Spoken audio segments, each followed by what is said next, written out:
ولقد خلقنا الإنسان ونعلم ما توسوس به نفسه ونحن أقرب إليه من حبل الوريد إذ يتلقى المتلقيان عن اليمين وعن الشمال قعيد ما يلفظ من قول إلا لديه رقيب عتيد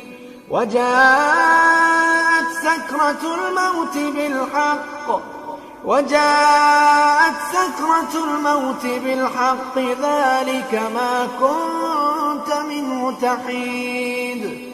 ونفخ في الصور ذلك يوم الوعيد وجاءت كل نفس معها سائق وشهيد لقد كنت في غفلة من هذا فكشفنا عنك غطاءك فبصرك اليوم حديد.